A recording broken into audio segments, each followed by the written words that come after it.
So hey guys, welcome back to my channel. So guys, video बहुत time बाद आ रही है, लेकिन गाइस इस बार मैं एक टॉपिक लेके आया हूँ जो बहुत सारी यूट्यूबर्स ने किया है, जैसे कि पोकी स्क्वाड, पोकेमॉन गुरुजी, टून क्लैश।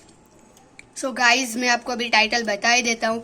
सो गाइज आज मैं करने वाला हूँ top 10 Pokemon that should have gotten a different typing. Guys अभी अगर आपको ये टाइटल सुन के समझ नहीं आया है कि मैं इस वीडियो में क्या करने वाला हूँ, सो गाइज मैं आपको एक और बार समझा देता हूँ। गाइज इस वीडियो में मैंने कुछ 10 पोकेमॉन को लिए है, जिसमें हम उनकी टाइपिंग पे गौर करेंगे। मतलब जो पोकेमॉन कंपनी ने टाइपिंग दी है उससे बहुत सारे फैंस और मैं भी हमें बहुत सारे पोकेमॉन में टाइपिंग की गलती दिखती है, जैसे कि ये वाले पोकेमॉन की ये वाली टाइपिंग नहीं होनी चाहिए थी। अगर गाइज अभी भी आपको समझ नहीं आया है तो मैं आपको एक एग्जाम्पल के तौर पे बताता हूँ। So guys it's time for example time. So guys आज का हमारा एग्जाम्पल है ग्लेसियन। अब गाइज सबको पता है कि ग्लेसियन ईवी के एक आइस टाइप में का इवोल्यूशन है। मतलब ग्लेसियन प्योर आइस टाइप पोकेमॉन है। सो गाइज लेकिन मुझे लगता है कि पोकेमॉन कंपनी को ग्लेसियन को आइस टाइप के साथ साथ एक फेरी टाइप भी देना चाहिए था। अब गाइस कुछ लोग सहमत नहीं होंगे, बोल रहे होंगे कि ईवी का एक फेरी टाइप इवोल्यूशन ऑलरेडी अवेलेबल है कि और वो है सिल्वियन। लेकिन गाइज मैं आपको बता दूं कि ऐसी कोई बुक में नहीं लिखा और ना ही ऐसा कोई रूल है कि अगर कोई पोकेमॉन के 4 से 5 इवोल्यूशन हो कोई एक टाइप के, तो दूसरा पोकेमॉन वो टाइप का नहीं हो सकता। सो इसीलिए गाइज मुझे लगता है कि ग्लेसियन को एक आइस टाइप के साथ साथ फेरी टाइप भी होना चाहिए था। सो गाइज अभी आपको समझ में आ ही गया होगा। सो गाइज अब बढ़ते हैं हमारे पहले पोकेमॉन की तरफ। सो गाइज आज का हमारा पहला पोकेमॉन है चार्जार्ड। अब गाइस सबसे पहले मैं आपको बता देता हूँ कि मैंने ये वीडियो मतलब एकदम परफेक्टली रैंक नहीं किए। मैंने सब पोकेमॉन को ऐसे ही एक रैंकिंग पे रख दिए। सो गाइस अब आप ये मत बोलना कि ये बहुत ही पावरफुल पोकेमॉन है और तूने इसे नंबर 10 पे क्यों रखा है। सो गाइस मैंने ये बात पहले ही क्लियर कर दी है। तो अब बढ़ते हैं हमारे पहले पोकेमॉन जो कि है चार्जार्ड। अब गाइस चार्जार्ड में क्या मिस्टेक हो सकती है उसके टाइपिंग में। गाइस ये सबको पता है, आपको पता है, मुझे पता है। गाइस चार्जार्ड है एक fire and flying type Pokemon, लेकिन गाइस मुझे लगता है कि पोकेमॉन कंपनी को इसे एक फायर एंड ड्रैगन टाइप देना चाहिए था गाइस, क्योंकि बहुत सारे चार्जार्ड को फ्लाइंग से ज्यादा ड्रैगन टाइप मूव्स आते हैं। अगर आपको यकीन नहीं होता तो ऐश के चार्जार्ड को ही ले लो गाइज, और इसके लुक और अपीयरेंस से भी देखे तो भी ये ड्रैगन टाइप लगता है। सो हाँ गाइज मुझे लगता है कि चार्जार्ड कहीं ना कहीं एक fire and dragon type Pokemon होना चाहिए था। बढ़ते हैं हमारे दूसरे पोकेमॉन की तरफ। सो गाइज आज का हमारा दूसरा पोकेमॉन है ईवी। अब गाइज ईवी एक नॉर्मल टाइप पोकेमॉन है, लेकिन गाइज मुझे लगता है कि पोकेमॉन कंपनी को ईवी को एक नॉर्मल एंड फेरी टाइप देना चाहिए था। अब गाइस कुछ लोग बोल रहे हैं कि वापस फेरी टाइप, क्योंकि सिल्वियन वैसे भी एक फेरी टाइप है। सो गाइस मैंने आपको पहले ही बता दिया था कि ऐसा कोई रूल नहीं है। सो गाइस अब ईवी एक फेरी टाइप पोकेमॉन क्यों होना चाहिए गाइस मैं आपको बताता हूँ, क्योंकि इसके लुक और अपीयरेंस से और इसकी क्यूटनेस की वजह से इसे एक नॉर्मल एंड फेरी टाइप होना चाहिए था। सो गाइस अब बढ़ते हैं हमारे तीसरे पोकेमॉन की तरफ। सो गाइज आज का हमारा तीसरा पोकेमॉन है ब्लास्टॉइज। अब गाइज कुछ लोग बोल रहे हैं कि ये ब्लास्टॉइज में क्या मिस्टेक है भाई। सो गाइज मैं आपको बता दूं कि ब्लास्टॉइज जेन 1 के स्टार्टर्स में से है और ये एक प्योर वाटर टाइप पोकेमॉन है। लेकिन गाइज आपने एक चीज शायद से ही नोटिस की हो कि जेन 1 के जो दूसरे पोकेमॉन है जैसे कि चार्जार्ड एंड वीनस, और दोनों के पास डुअल टाइपिंग है, मतलब दो टाइपिंग है। जैसे कि चार्जार्ड के पास fire and flying type and Venusaur के पास grass and poison type. So guys मुझे लगता है कि ब्लास्टॉइज को भी डुअल टाइपिंग मतलब डबल टाइपिंग दे देनी चाहिए थी पोकेमॉन कंपनी को। सो गाइस मुझे लगता है कि ब्लास्टॉइज को एक वाटर एंड आइस टाइपिंग मिलनी चाहिए थी, क्योंकि गाइस बहुत सारे ब्लास्टॉइज को आइस टाइप मूव आते हैं जैसे कि ice beam and etcetera. So guys मुझे लगता है कि ब्लास्टॉइज को एक water and ice type Pokemon होना चाहिए था। सो गाइज अब बढ़ते हैं हमारे चौथे पोकेमॉन की तरफ। सो गाइज आज का हमारा चौथा पोकेमॉन है गार्डेवॉइड। अब गाइज गार्डेवॉइड एक psychic type and fairy type Pokemon है। गाइज अब बोल रहे होंगे कि कुछ लोग के ये बिल्कुल परफेक्ट टाइपिंग है, इसमें शायद से ही कोई मिस्टेक हो।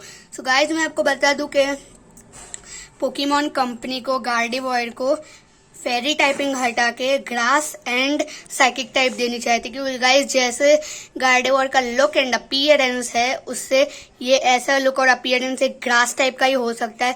और गाइस कितनी अच्छी टाइपिंग लगती है ग्रास एंड साइकिक टाइप। सो हाँ गाइस मुझे लगता है कि पोकेमॉन कंपनी को गार्डेवॉइड को ग्रास एंड साइकिक टाइपिंग दे देनी चाहिए थी।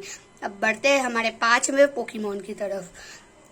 सो गाइस आज का हमारा पांचवा पोकेमॉन है गेंगार। अब गाइस गेंगार एक ghost and poison type Pokemon है।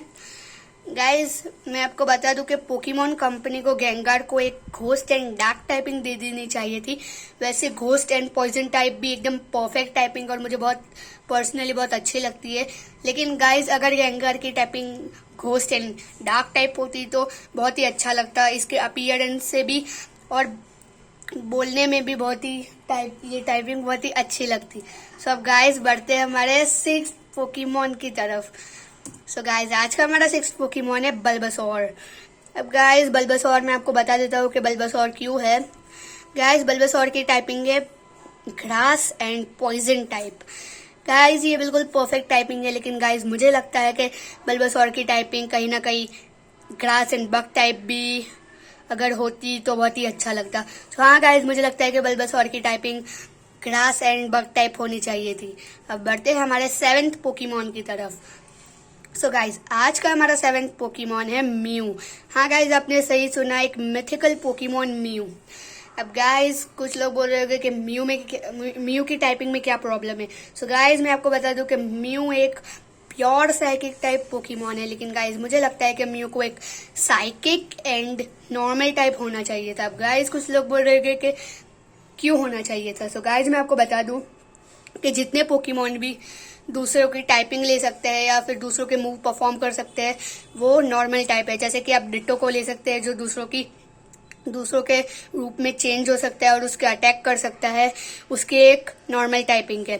गाइज आप लेजेंडरी पोकेमॉन सिल्वेलाई को ले सकते हो जो दूसरों की टाइपिंग लेके उनका मूव परफॉर्म कर सकता है, वो भी नॉर्मल टाइप है। और guys the original one RCS जो दूसरों की टाइपिंग लेके परफॉर्म कर सकता है वो भी एक नॉर्मल टाइप है। तो गाइज म्यू भी दूसरे पोकेमॉन में तब्दील होकर उनके मूव परफॉर्म कर सकते हैं। तो गाइज ये नॉर्मल टाइप क्यों नहीं है। सो गाइज हाँ मुझे लगता है कि म्यू को एक साइकिक एंड नॉर्मल टाइप होना चाहिए था। सो गाइज अब बढ़ते हैं हमारे 8th पोकेमॉन की तरफ। सो गाइज आज का हमारा 8th पोकेमॉन है फ्रॉगडियर। अब गाइज फ्रॉगडियर में क्या प्रॉब्लम है, आपका फेवरेट मेरा फेवरेट, आप फ्रॉगडियर को मुझसे ज्यादा जानते होंगे, लेकिन गाइज फ्रॉगडियर एक प्योर वाटर टाइप पोकेमॉन है। गाइज फ्रॉगडियर का इवोल्यूशन ग्रीन निंजा सबको पता ही होगा जिसने कालोस रीजन देखा है। गाइज ग्रीन निंजा एक water and dark type Pokemon है। गाइज कुछ लोग बोल रहे होंगे कि तूने यहाँ पे फ्रॉगडियर बताया है और तू ग्रीन निंजा की बात कर रहा है। सो गाइज मैं मेरे पॉइंट पे आ जाता हूँ।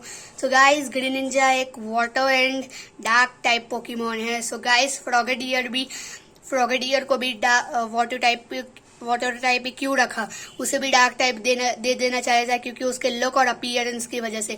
सो हाँ गाइज मुझे लगता है कि फ्रॉगडियर को एक वाटर एंड डार्क टाइप होना चाहिए था। सो हाँ गाइज ये मुझे कहना था। अब गाइज बढ़ते हैं हमारे 9th पोकेमॉन की तरफ। सो गाइज आज का हमारा 9th पोकेमॉन है gyarados। अब गाइज सबको पता है कि अगर टाइप में मिस्टेक निकाले और उसमें gyarados ना आए, नहीं गाइज ऐसा हो ही नहीं सकता। गाइज gyarados की टाइपिंग है वाटर एंड फ्लाइंग टाइप।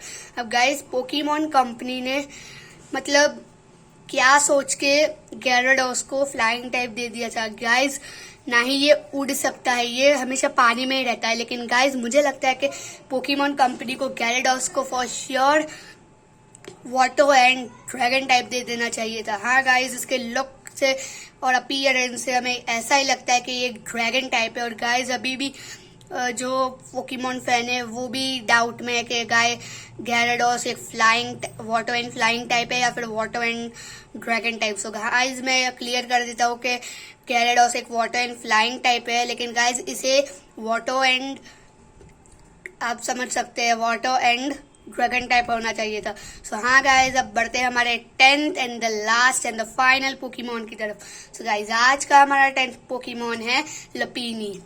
अब गाइज अभी भी कुछ लोगों को नहीं पता है कि लुपिनी कौन से रीजन में इंट्रोड्यूस्ड हुआ था और ये कौन है। सो गाइज मैं आपको बता दूं कि आपने डायमंड एंड पर्ल सीरीज या फिर कह सकते हैं कि सिनोर रीजन आपने देखा ही होगा। उसमें ऐश के साथ एक पोके गर्ल थी जो उसके साथ ट्रैवल करती थी जिसका नाम है डॉन। उसके पास था एक बनेरी। सो गाइज लुपिनी बनेरी से ही इवॉल्व होती है। सो गाइज अभी मेन मुद्दे पे आते हैं कि मैंने लुपिनी को क्यों चुना है यहाँ पे। सो गाइज लुपिनी को मैंने चुना है इसलिए मैं भी बताता हूँ। गाइज लुपिनी को मैंने चुना है क्योंकि गाइज लुपिनी एक नॉर्मल टाइप पोकेमॉन है। गाइज मुझे लगता है कि पोकेमॉन कंपनी को इसे भी नॉर्मल एंड फेयरी टाइपिंग दे देनी चाहिए थी, जैसा कि मैंने ईवी में बताया था। गाइज हाँ, आप इसके लुक और अपीयरेंस से देखो और आप भी मेरे से सहमत होंगे कि लुपिनी को एक नॉर्मल एंड फेयरी टाइप होना चाहिए था। सो गाइज मेरी लिस्ट यहाँ पे खत्म होती है। सो गाइज इस बार मैंने पोके क्विज नहीं रखा है। सो गाइज सॉरी, लेकिन जब भी अगर न्यू वीडियो आएगा आगे तो मैं पोके क्विज जरूर रखूंगा। सो गाइज अब मैं आपको मिलता हूँ एक अगले वीडियो में। और गाइज जो पिछला मैंने पोके क्विज दिया था आगे के वीडियो में मैं उसका आंसर देने वाला हूँ। सो गाइज अब मेरा वो वीडियो आगे का जरूर देखिएगा। आगे का वीडियो बहुत ही इंटरेस्टिंग होने वाला है। सो गाइज अब मैं आपको मिलता हूँ एक अगले वीडियो में। तब तक के लिए बाय बाय, सी यू।